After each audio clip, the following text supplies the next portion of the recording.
Welcome back to Inside Investigations. You've probably heard the phrase mice type. You know, the words that are so small in the legal section of a contract that only a mouse could read them. I've done so many stories on people that didn't read the fine print and lost a bundle. But today, we have a much better ending.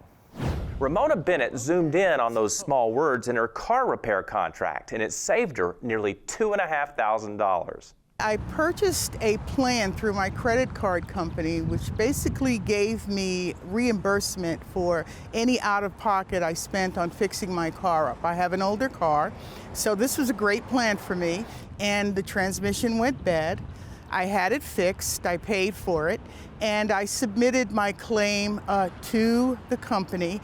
And they originally told me that I was outside of the exclusionary period, and I reread the policy that I had to them, and they stated it in written material they sent and also online. And sure enough, I was able to be reimbursed for the repairs that I had on my car because I made it my business to read everything over and be, very focused on what it said. So I am extremely happy with the outcome. And because I read over the fine print, I was able to get my car fixed and get it back on the road. And speaking of fine print, before Amazon and Instacart, the only things you might expect to find on your front porch was maybe milk and the daily paper. Well, in the last 20 years, electronic media has pretty much made the latter obsolete. But the pandemic has changed things. Now people are longing for normalcy and returning to life's simple pleasures.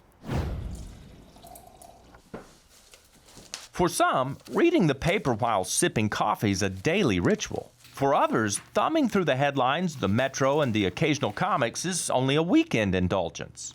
Yay, reading my paper. After months of being locked down in her Bay Area home with 2 kids, her husband, and a puppy, Joanne Kelly wanted something just for herself, even if it was only one day a week. A friend of mine had been speaking very highly about the New York Times, so I was really excited when I got a promotional offer. $20 for 12 weeks. Besides being too good to pass up, it gave Joanne something tangible to look forward to. There's something different about having a paper and holding something and sitting down and going through a document rather than looking at it online. I feel like you actually learn and engage a lot more when it's physically with you.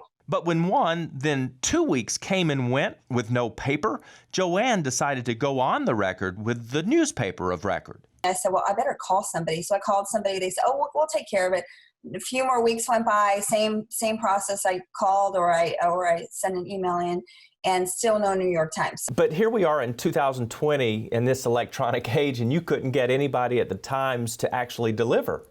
No, which was amazing to me because I would think that print readership is going way down. So I would think that I would be a person they would not want to lose. We didn't think so either. So that's why Inside Investigations sent the Gray Lady an email explaining Joanne's anticipation, then frustration with her subscription. It's here. Within a couple of days, I received not only 1 newspaper, but I received 2 newspapers. I received an email from someone at corporate in New York apologizing for my experience and letting me know that they'll extend my promotion through May. Then they followed up with me on Sunday to make sure I received my paper this Sunday, which I did. And are you enjoying your Times now?